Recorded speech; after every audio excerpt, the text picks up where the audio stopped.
Kush nga ju ka dëgjuar për kronovizorin ose makina e kohës? Keni dëgjuar? Kemi folur në emisionin Enigma dhe jo më që atëherë. Por me qenë se ka shpërthyer kohët e fundit si diskutim, unë doja që të nënvizoja disa gjëra të rëndësishme, nuk e di e keni para po jo, në shumë portale, flitet jo në Trojet Shqiptare, sepse në Trojet Shqiptare kemi folur vetëm një herë në emisionin Enigma dhe kaq, askush nuk ka folur më, dhe ndoshta një pjesë e madhe nuk e din se përse bëhet fjalë, por tani po ju tregoj se përse bëhet fjalë. Kush është rastisht do t'i lutesha dhe që nuk e ka bërë ende t'i bëj like faqes si shihemi sërish dhe ju faleminderit që jemi për herë bashkë. Dhe faleminderit juve që diskutojmë për herë bashkë këtu me ato komentet tuaja që u lexoj për herë.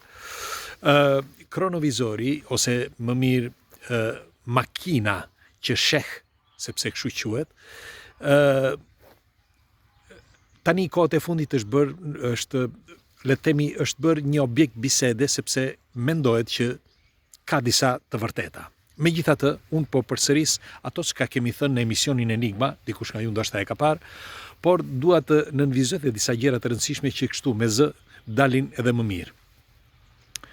Kronovizori, në sintezë, është një makineri me të cilën ti mund të kthesh pas në kohë, jo përpara, por mbrapa në kohë, mund të kthesh në kohë dhe të kapësh disa fragmente që ato ti shfaq, pra i shfaq televizori me sekuenca. Dhe duke sikur të jenë një fotografi me sekuenca, jo në formë videoje, dhe këto fotografi i përkasin asaj epoke, pra ati viti. Mjafton që ti ta rregullosh këtë kronovizorin sipas dëshirës tënde në një vit të caktuar dhe në një datë të caktuar, dhe ti mund të shohësh një eveniment që të intereson në atë periudhë. Pra, në qoftë se ti do të shikosh për shembull gjyshit e tu ose stërgjyshit e tu, ti mund të ta projektosh ose ta sintonizosh atë kronovizorin në atë datë dhe në atë vit. Dhe thuhet që është e vërtet, megjithatë nuk ka asnjë dokument për këtë, nuk ka asnjë foto, por unë do t'ju them hap pas hapi se çfarë ka ndodhur dhe pse flitet për kronovizorin. Të dini që ku ka zë, s'është pa gjë, siç i thot populli shqiptar. Kronovizori u fol për herë të parë nga një francez, nga François Brunet.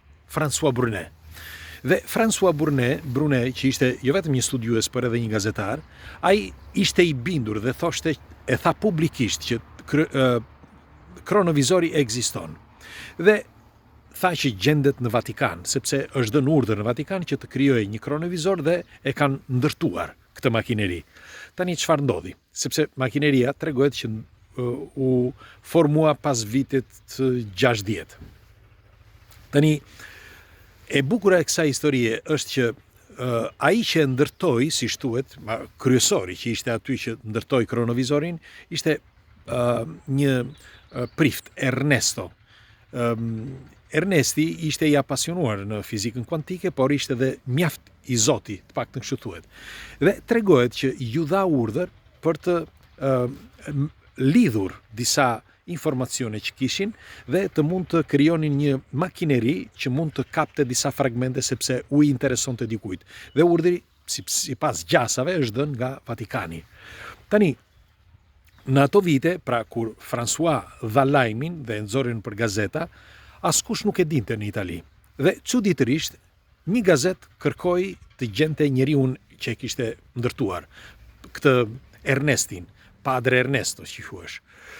Dhe kur e takuan krejt rastësisht, ai u tha në gjatë bisedave që bën, që nuk ishte një intervistë profesionale, si mund thua një intervistë që ti shkon dhe ai të pret etj, po ishte rastësi.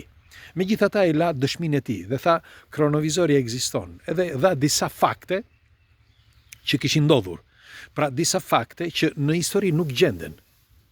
Pra disa fakte që tregoi për shembull të Napoleon Bonapartit, disa gjëra të tjera që pse u shtyt ai Napoleon Bonaparte që mori ishut italian etj. Pra ishin disa fakte që nuk ishin bërë publike dhe ai nuk mund t'i dinte këto. Dhe treguhet që ai I kapi nëpërmjet kronovizorit.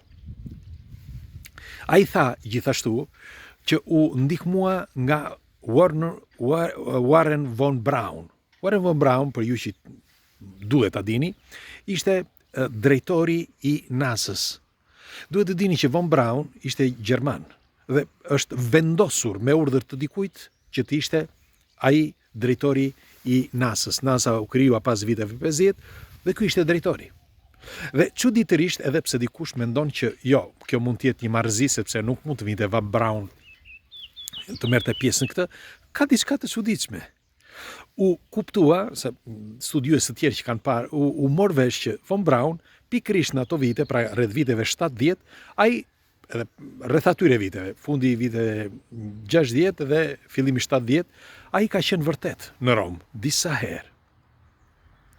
Dhe tjetra, që është akoma më e rëndësishme, është që nga ai moment, pra kur ky prifti dha atë dëshmin, nuk pranoi më që të fliste me askënd. Pra sikur ju dha urdhër që mos të fliste me askënd. Sikur e kishin le të themi I kishin thënë që nëse do bësh këtë, nuk do jesh gjallë, me pak fjalë. E kishin kërcënuar. Të paktën kështu thuhet. Megjithatë, çudia e kësaj historie është që përveç se asaj që thamë më përpara që ku ka zë nuk del pa gjë, padyshim kronovizori ka diçka të vërtet. Do t'ja u them se përse. Ne bazohemi ende sot në teorinë e relativitetit të Einsteinit, pra gjithë shkenca dhe gjithë fizika kuantike. Ne e dim që e kemi vërtetuar, jo në mënyrë shkencore, por kemi vënë re që e kaluara, e tashmja dhe ardhmja janë një, sepse gjendemi në një trup të vetëm që quhet univers. Madje mendohet që brenda këtij universit membranat që janë mes tij, pra të niveleve dimensionale, janë të njëjta, vetëm që ne nuk mund të shkëputemi nga një dimension në tjetrin. Ne jemi në dimensionin e tretë, siç e dim, dhe nuk mund të shkojmë në një dimension tjetër sepse varet nga niveli intelektiv, pra nga vibrimet që truri ka dhe nga trupi fizik I njeriut që është programuar për të jetuar këtë dimension, pra dimensionin e tretë. Dhe në bazë të fizikës kuantike është me fjalë mund të arrihet një gjë e tillë, pra që ti të shkosh në të ardhmen ose të kthesh mbrapa në të kaluarën. Dhe në bazë të teorisë së stringëve, ato ngjarje që kanë ndodhur, pra në të kaluarën, mund të ndodhin dhe sot, mund të ndodhin dhe nesër. Pra është sikur të jetë e kaluara, e tashmja dhe ardhmja, të gjenden pikërisht këtu, por të modifikohen nga trysni të ndryshme, nga vibrimet që secili emeton. Dhe në këtë rast ti që e vëzhgon apo ti që dëshiron që ajo të ndodh. Dhe në këtë rast mund të themi që edhe në teorinë e stringëve ka diçka reale. Megjithatë, e zëm sikur kjo është një teori konspirative. Dhe le ta marrim kështu me pinca. Po si është e mundur që të flitet për kronovizorin ende sot? Disa studiues pretendojnë që është